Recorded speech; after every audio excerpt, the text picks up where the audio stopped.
힘들지 않을까요? 오래 살면. 오래 살면 참 지금도 인간다움 지키기도 어렵고 좀 잘 살기도 어려운데. 아니 그러니까 인간다움 얘기 떠나서 건강하게 100세, 120세 살 수 있다면 어떤 선택하실 것 같아요? 지금까지 살아왔던 기억이 행복한 것만은 아니잖아요. 고통스럽기도 했고 어려운 일도 있었는데 그거를 그만큼 또 겪어야 된다고 생각하면 두려움이 있기도 하고. 저도 일상생활할 땐 그렇습니다. 네. 철학할 땐 좀 달라지긴 하지만 왜 행복에 대한 개념도 그래서 다시 생각해 봐야 되고. 아, 그렇죠.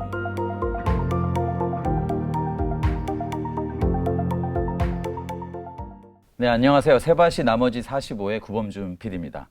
오늘은 인간다움의 저자 서울대 철학과 김기현 교수님 모시고 이야기 나누겠는데요. 안녕하십니까? 안녕하세요. 사실 이 나머지 45의 철학을 전공하신 분이 나온 게 아마 처음인 것 같습니다. 아, 영광입니다. 네, 이번에 내신 책 제목이 인간다움이라는 아주 묵직한 네 글자의 제목을 갖고 있습니다. 뭐 요즘 전쟁이다, 그런 잔혹한 사건 사고들, 그리고 뭐 AI의 출현 이런 것들 때문에 사실은 인간다움에 대한 고민이 좀 짙어지고 있는 시기이기도 한데, 또 특별히 이렇게 인간다움이라는 책을 저술하신 이유가 있다면 또 뭐가 있을까요? 그 사실 저희 개인적인 고민에서 시작되었다는 것을 말씀드려야 될 것 같아요. 여러분들은 어떻게 생각하실지 모르겠는데 저는 제 마음속을 들여다보면은 야수하고 천사가 공존하고 있는 것 같다 생각이 듭니다. 교수님의 마음속에 내 마음속에 천사는 있는 건 알겠는데 야수가 예. 있습니까? 야수도 있습니다.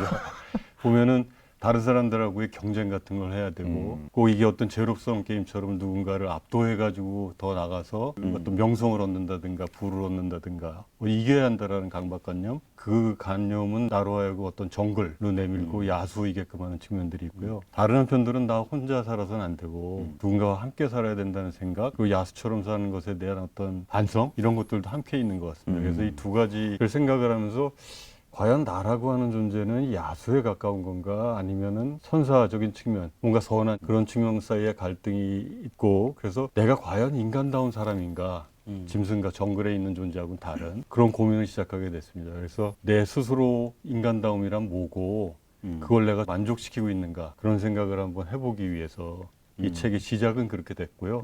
진행 과정 속에서 어떤 일들이 생겨났냐 하면은 4차 산업혁명 시대라고 하는 좀 특이한 시대가 이제 도래하니까 AI 시대가 갖고 있는 특징 중에 하나가 단지 환경을 변화시키는 것뿐 아니라 인간의 마음 속으로 이제 기계들이 들어오기 시작한단 말이죠. 근데 점차 그 마음의 영역, 정신의 영역까지 기계가 들어오다 보니까 인간다움은 어디로 가고 있는가 시대적 고민하고 닿아서 이 책을 쓰게 된 하나의 스토리가 만들어졌습니다.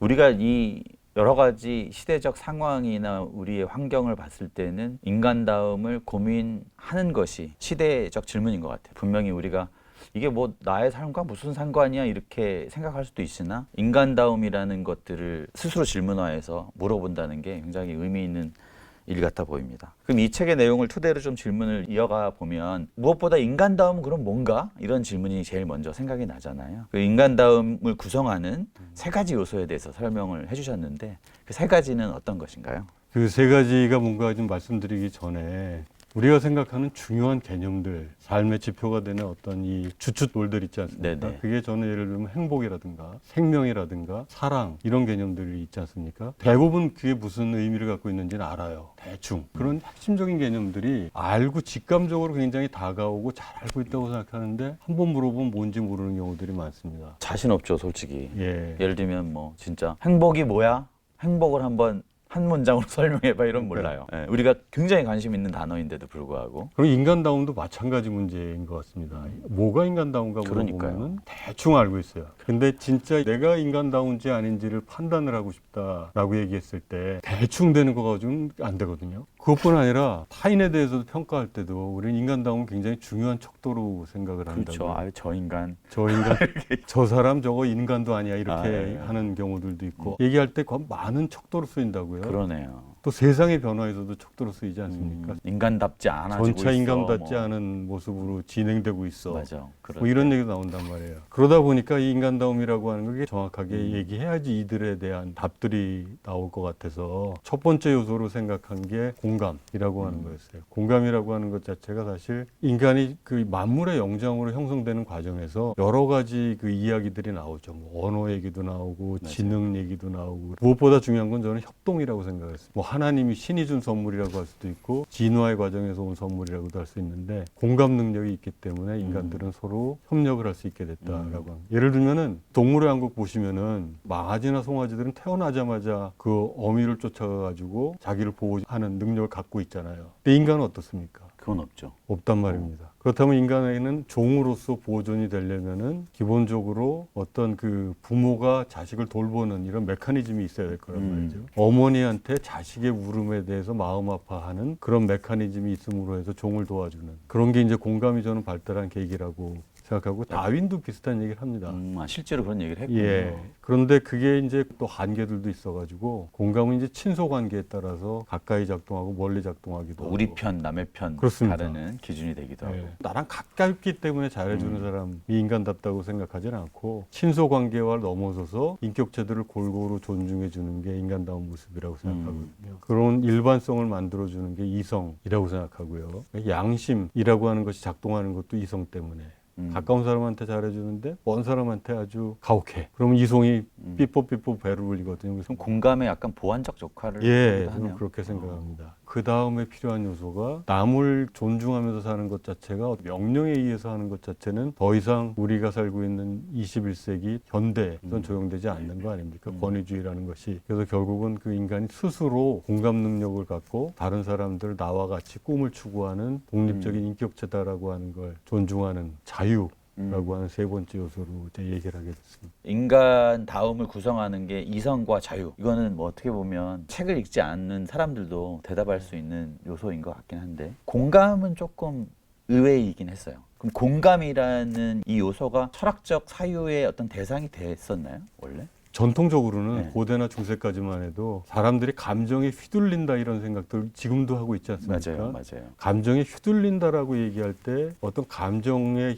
따라 살면 안 되고 합리적인 판단에 따라 그렇죠. 사는 것이 옳다라고 하는 생각이 이성을 따르는 게 옳다. 그렇죠. 그렇기 때문에 그 공감이라고 하는 것은 감정의 영역에 있는 거기 때문에요. 중세까지만 해도 별로 중요한 대우를 받지 못했죠. 그런데 이제 중세 이후에 권위주의 이후에 개인이 해방이 되면서 인간의 정서도 긍정적으로 너무 빡빡하게 살지 말고 윤기 있게 사는 삶을 위해서는 정서도 무시해서는 안 된다라고 생각하면서 많은 사람들에 의해서 공감이 맞아요. 주목을 받습니다. 그러니까 우리가 잘 알고 있는 아담 스미스 보이지 않는 손을 얘기하는 경제학자로 생각하고 있지만 스스로도 가장 중요한 책으로 생각하는 것이 도덕의 기초라고 하는 거였습니다. 거기서 공감이라고 하는 걸 통해서 사람들이 갖고 있는 도덕, 인륜, 남에 대한 배려 이런 것들이 성장한다라고 얘기를 하기 시작하죠. 그러니까 근대에 와가지고 비로소 이제 감정에 대한 사람의 느낌에 대한 열린 시선이 만들어지면서 그때 부각이 되기 시작한 겁니다. 근데 제가 세바시를 한 10년 넘게 해오면서 여러분들의 세바시 강연 스토리를 들었지 않습니까? 그때 느낀 것 중에 하나가 공감이라는 개념이 이전에는 그렇게 많이 회자되지 않았는데 어느 시점에서부턴가 막 되게 중요한 어떤 것으로 이야기되는 걸 좀 그런 걸 느꼈었거든요. 서구 사회는 어떻습니까? 이 공감이라는 게 원래 되게 중요한 인간다움의 요소였는데 우리 사회에서는 안 그랬다가 최근에 와서 그렇게 된 것인지. 점차 개인화되면서 사람들이 하나 분절적으로 독립되고 고립되는 그런 것들에 대한 아쉬움, 부족함 이런 것들은 모두 느끼고 있는 것 같습니다. 그게 이제 자본주의가 더 진행이 되면 될수록 더군다나 인터넷 때문에 고립이 되고 있는 상황 속에서 사람들이 외로운 거죠. 사실 예전에 비하면 사람들 직접 만나가지고 스킨십을 갖고 있는 경우보다 혼자 있는 시간들이 많아지지 않습니까? 맞아요. 그러다 보니까 그런 부분, 교감, 공감과 관련된 부분이 전 지구적으로 주목할 만한 일이라고 생각합니다. 더 강조되고 더 언급되는 거는 결핍되어서 그럴 거라고 저는 생각이 되는데 그 이유는 소위 말하는 소셜 네트워크 이런 게 발달돼서 지금 방금 말씀하신 대로 우리가 연결돼 있다고는 말하지만 실제로는 연결되지 않은 이런 아이러니 속에 있어서 아마 그런 것이라고 생각하는데 그런 점에서는 공감이라는 게 이런 소셜미디어의 시대에 되게 중요하겠어요. 근데 공감이라고 하는 것 자체가 근대에 오면서는 점차 그 문자화된 소통들이 많이 이루어지는 것 같아요. 그러니까 사무실에서도 예전에 서로 말로 하던 것들도 이제는 바로 옆에 있는 테이블에 있는 사람한테 문자로 대화하는 경우들이 있습니다. 저희 회사도 모든 직원들이 다 저한테 문자로 그러니까요. 바로 여기 있는데. 근데 그 부분 나쁜 거라고 생각하지는 않는데 공감의 측면에서는 다시 생각해 봐야 될 것 같아요. 맞아요. 공감이라고 하는 것도 오랜 역사 진화 과정 통해서 인간이 갖고 있는 귀중한 자산이긴 하지만 얘기했지만 이 코로나 거치고 점차 고립되기 시작하고 그랬을 때 공감이 어디로 가고 있는가를 생각해 보면은 점차 약해지는 건 사실인 것 같아요. 베이비 케이크스 로메로라고 하는 영국의 길거리 사진 작가가 있어요. 그 사람이 하고 있는 대화의 죽음이라고 하는 그 카테고리가 있는데 작품 활동 제목이 대화의 죽음이군요. 그러니까 자기 작품들을 이제 카테고리화 시켰는데 거기서 Death of Conversation이라고 하는 섹션의 재밌네요. 사진들을 쭉 봅니다. 저는 그거 보고 굉장히 놀랐어요. 이렇게 보고 있는 거 아닌가요? 스마트폰 보고 있는 거. 맞습니다. 그럼 길거리에서 각자 자기 그 스마트폰 보고 있는 그런 것들을 지금부터 한 10여 년 전에 그런 걸 찍기 시작했을 때 그때만 해도 그냥 하나의 충격파였지만 이제는 하나의 일상화되고 그렇죠, 일상이죠. 우리가 이제 공감과 관련돼서 또 한번 생각해 봐야 될 것이 농담을 하는 경우 한번 생각해 보시죠. 제 경험에 따르면 어떤 농담을 만나서 했을 경우랑 아니면 카톡과 같은 문자 메시지를 했을 경우랑 오해가 생기는 맥락이 경우들이 다르죠. 많습니다. 네. 또 우리가 하는 농담 중에서 그 가끔은 뭐 이렇게 바람직한 건 아니지만 상대방을 디스하면서 또 나를 디스하면서 하는 그런 농담들 있잖아요. 그런 거 한번 문자로 한다고 생각해 보시죠. 그럼 이제 오해를 날 가능성도 있고 저도 그런 경험이 있거든요. 그럼 그 이유는 뭘까요? 그 이유는 우리가 커뮤니케이션 하는 그 어떤 단서들이 문자 물론 중요합니다. 근데 그 문자 갖고 있는 의미를 풍성하게 만들어주는 것은 그 말하는 사람의 목소리의 떨림이라든가 그 사람의 제스처, 눈빛 이런 것들이 다 합쳐져 가지고 그 사람이 어떤 상태에 있는지를 이해시켜주고 그것 때문에 이제 공감하게 되는 건데 공감을 배우는 학습 능력 또는 기회들이 점차 줄어든다는 거죠. 그래가지고 이 공감이라고 하는 것이 상당히 위기에 처해 있다는 생각을 하게 됩니다. 그 말은 인간다움이 위기에 처해 있다란 말과 동해. 공감이라고 하는 것이 인간다움을 촉발시켜주는 연료처럼 그러니까 예를 들어서 내가 어떤 상대방을 놓고서 고통을 주게 되면은 공감이라는 능력 때문에 그 고통이 나의 고통으로 이행이 되는 그렇죠. 거거든요. 그러니까 일단 공감이라고 하는 것은 사람들하고 교감을 하게 되면 가혹행위를 막아줌으로써 도덕의 출발점이 될 뿐 아니라 상대방도 나처럼 감정을 갖고 꿈을 갖고 자기 세계를 만드는 사람이구나 라는 생각할 수 있는 계기가 되기 때문에 그 공감이라는 것이 굉장히 출발점이라고 생각합니다. 얘기를 나눌수록 우리 시대의 인간다움의 진짜 결정적 요소는 공감일 가능성이 크다는 계속. 근데 그 생각하는데. 한계도 한계는 분명히- 어떤 걸 말씀하시는 걸까요? 그래서 공감 이외에 제가 다른 부분들 이성을 얘기하는 이유가 바로 그 한계 때문인데요. 이 공감이 다른 감정들하고 또 싸워야 됩니다. 우리 인간들은 질투심도 있고 사촌이 땅을 사면 배가 아프다는 얘기도 있고요. 독일어에서는 샤덴프로이데라고 하는 표현도 있습니다. 그러면 샤덴은 어떤 고통을 겪는 거, 프로이데는 즐거움을 얻는 거. 상대방의 고통으로부터 즐거워하는 심정들. 저는 분명히 있다고 좀 고백할 수 있어요. 때때로 그러셨군요. 누가 그 고통스러워할 때 잘 풀리지 않을 때 경쟁자의 경우에 경쟁자의 경우에 좋아하셨던 그럼- 적이 있군요. 저만 그런가요? 아니요, 다 있죠. 예. 예, 그래서 그런 부분들하고 또 싸워야 되고요. 또 누구랑 싸워야 되냐 하면은 피곤함하고 싸워야 됩니다. 예를 들면은 우리가 라디오나 TV를 볼 때 제 경우인데요, 이것도 어떤 그 아프리카의 기아로 고생하고 있는 어떤 어린아이를 보게 되면은 마음 아프죠. 그게 이제 공감이 발동하는 건데 때로는 이게 반복적으로 계속 나오는 경우가 있더라고요. 반복적으로 나오게 되면은 우리는 이 공감 자체에 대해서 피곤해져요. 기아 포르노 이런 용어로 그렇죠. 그런 걸 표현하기도 하는데. 그런 거 계속 나오게 되면 피곤해지니까 이 고통으로부터 벗어나는 가장 좋은 방법은 스위치를 끄면 됩니다. 우리 그런 장치 잘 갖고 있어요. 모든 사람들이 보면. 또 다른 중요한 한계는 아까 말씀드린 대로 편파성. 예를 들어서 한일전하고 있을 때 손흥민이 그 태클 받아가지고 고통스러워서 울부짖고 있을 때 우리는 어떻습니까? 손흥민에 대해서 고통을 굉장히 같이 공감을 하죠. 공감을 너무 안타깝죠. 맞아요. 예. 근데 박빙의 경기를 하고 있는 중에 상대방 스트라이커가 비슷한 일을 당했을 때 어떻게 됩니까? 부상으로 이제 교체되면 얼씨구나 좋다. 그렇죠. 우리에게 기회다. 그게 이제 아까 말씀드린 샤덴프로이데랑 좀 관련된 그렇군요. 측면이기도 할 수 있을 것 같아요. 그래서 이런 어떤 편파성이라고 하는 어떤 한계를 분명히 갖고 있고요. 더 여러 가지 이제 한계를 생각해 볼 수 있는데 제가 말씀드린 이성이 그에 대한 보완제가 될 수 있다고 생각하고 있습니다. 세 가지가 정말 같이 가야 되겠군요. 우리가 인간다움을 정의하고 이것이 무엇인가 알기 위해서는 그게 공감 그리고 이성, 자유라는 것인데요. 이 AI 시대 우리의 인간다움은 좀 위협받고 있다고 봐야 되나요? 어떻게 봐야 되나요? AI, 4차 산업혁명 이런 거 얘기할 때요. 저는 이건 분명히 인간들한테 도움을 주는 일이라고 생각을 합니다. 그게 이제 인간의 삶을 윤택하게 할 거고 노동이 즐겁다라고 누가 그래요? 노동은 힘든 겁니다. 기본적으로. 맞아요. 힘들어요. 그러니까 노동 시간을 줄여주고 자기가 원하는 걸 더 많이 할 수 있는 시간적 여유를 줄 거라고 생각을 해요. 근데 이런 급변하는 시대가 되면은 항상 그 디스토피아적인 얘기가 그렇죠. 나오죠. 큰 변화가 있는 시기에 사람들은 불안하죠. 불안하죠. 나쁜 사회가 상상 좀- 많이 하죠. 영화에서 그런 걸 많이 또 대표적으로 그리기도 그렇죠. 했고. 예. 근데 그게 사실 생각을 해보면 왜 그런 것들이 확산되는지를 우리가 생각해 볼 필요가 있을 것 같아요. 4차 산업혁명 시대에 우리 인간의 삶이 윤택해질 것이다라고 누가 얘기하는 거하고 뭐 로봇가 발전해가지고 인간을 슈퍼파워를 가지고 지배할 수도 있어. 이런 얘기할 때 어떤 얘기가 여러분들의 더 주목을 끌겠습니까? 당연히 후자죠. 후자죠. 그러다 보니까 인문학 하는 사람도 그렇고 많은 사람들이 디스토피아적인 얘기를 해서 주목을 끌고 싶어하는 경우들이 많습니다. 1차 산업혁명 때도 그랬죠. 잘 아시다시피 기계 파괴 운동까지 그렇죠. 있지 러다이트 않았습니까? 운동. 그러니까 결국은 이제 산업혁명 겪으면서부터 사람들의 삶이 많이 좋아지지 않았습니까? 윤택해지고 편리해지고. 그 4차 산업혁명 이후에도 마찬가지로 저는 인간의 삶이 아까 말씀드린 대로 노동시간을 줄여주고 내가 원하는 나의 가치를 추구할 수 있는 시간을 늘려줄 거기 때문에 윤택하게 만들어줄 거라고 생각을 해요. 다만 제가 이제 걱정거리를 얘기하고 있는 이유는 모든 일이 빛이 있고 그림자가 있듯이 AI 시대에 그림자가 무엇인가를 좀 생각해 볼 필요가 있다라고 하는 그런 측면 때문에 그렇죠. 우리가 인간다움을 위협받고 있다라고 생각한다면 이런 기술 진보 시대에 우리가 인간다운 행위를 우리가 스스로 안 하게 되는 우린 이 로봇이 인간처럼 된다는 얘기 많이 하잖아요. 근데 제가 생각할 때 더 걱정스러운 거는 인간이 로봇처럼 되는 게 우리가 걱정할 일이라고 생각을 해요. 인간이 인간다워지지 않은 게 예, 우리가 로봇과 같은 존재가 된다는 것은 프로그램과 어떤 결정된 시스템의 하나의 매체처럼 작동하는 경우들이 될 수가 있다는 얘기죠. 불가피한 부분도 있습니다. 정보가 너무나 많은 인터넷 사회에서 이 알고리즘의 도움을 받을 수밖에 없다는 건 사실인데 이제 그게 과도하게 되면은 이 빅데이터하고 알고리즘이 결합된 사회 속에서 나의 판단을 완전히 외주화시켜가지고 외부의 어떤 시스템이 내 모든 미래를 결정해주는 그런 경우도 생각해 볼 수 있지 않을까 싶어요.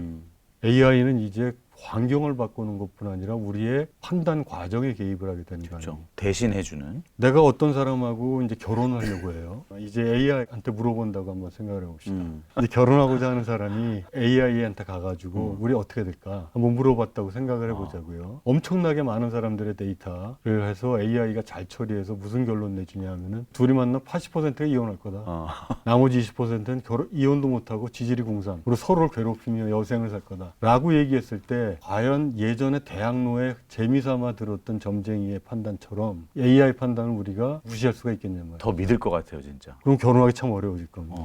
그래서 우리의 판단이 이렇게 자꾸 외주화되는 것, 그게 꼭 나쁘다고 생각하는 건 아니고 이 정보의 홍수 속에서는 도움을 받을 수밖에 없지만 그렇죠. 이게 과도해지면 그게 문제가 된다고 생각해요. 내가 20년 전에 나하고 지금의 나를 비교하면은 같은 사람이기도 하고 또 다른 사람이기도 하잖아요. 그러니까 내가 다른 사람이 된 이유는 그 순간순간의 선택에 의해 가지고 내가 지금의 내가 만들어진 거 아닙니까? 판단 자체를 이제 AI가 해주게 되면 나를 나이게끔 만들어주는 거는 이제 나의 선택이 아니라 AI의 선택, 클라우드의 선택, 메인프레임의 선택이 알고리즘의 선택이 될 수도 있으니까 그런 부분들이 우리가 가랑비에 옷 깃졌듯이 편리함에 의존해 가지고 내 판단을 외주화시키는 과정 속에서 점차 로봇처럼 돼가는 부분이 있지 않은가 그런 생각을 하게 됩니다. 결혼해도 돼? 이런 판단을 AI가 해주는 서비스가 있다면 되게 인기를 끌고 아니 끌 것 같긴 그거는 한데. 저는 그 시간 문제일 거라고 생각해요. 그러니까 그게 가능하겠죠. 데이터만 넣어서 학습을 하게 되면 좀 시간이 지나면 나중에 이제 결혼 같은 문제를 진짜 AI가 판단해 주는 거를 되게 일상화되는 경우도 생길 수도 있는데 내가 주체가 돼서 판단해야 된다는 것들을 누가 정할 수 있나요? 스스로 정할 수밖에 없다고 생각하는데. 스스로요? 예. 그 조금 복잡하고 철학적인 얘기일 수도 있기 때문에 좀 양해하시고 좀 들어줬으면 네네. 좋겠는데 어떤 갈등을 빚거나 그럴 때 서로 대응하는 방식을 양보를 하면서 함께 더불어 살아나가는 그런 결정들을 하게 되잖아요. AI가 결정을 해준 대로 따랐을 때 그 확률 게임이기 때문에 그럼 100% 맞는다는 보장은 누구도 못 하잖아요. 그 결과가 안 좋았을 때 누구를 탓하게 되냐. 잘못되면 AI를 탓하고 시스템을 탓하게 되는 거고 내가 이 문제를 넘어서기 위해서 스스로 변화시키면서 사람들하고 타협하는 그런 계기들은 점차 줄어드는 그거는 결국은 인간이 로봇가 되면서 내 삶의 주인이 스스로 되는 그 과정들이 점차 더 어려워지는 거죠. 그러니까 이런 것들이 되게 논쟁적인 것들이 되는 거죠. 그런 모든 고민의 본질은 인간다움이네요. 저는 그렇게 그러네요. 생각해요. 사실 이 책을 쓸 때 인간다움이라고 하는 제목에서 시작되지가 않았어요. 처음에 쓰고자 했던 책은 개인이 어떻게 형성되었는가. 그러니까 현대사회에서 이제 개인주의, 또 자유주의 이런 것들이 어떤 것인가에 대한 관심에서 시작했는데 가다 보면은 결국은 인간다움하고 만나게 되더라고요. 그러네요.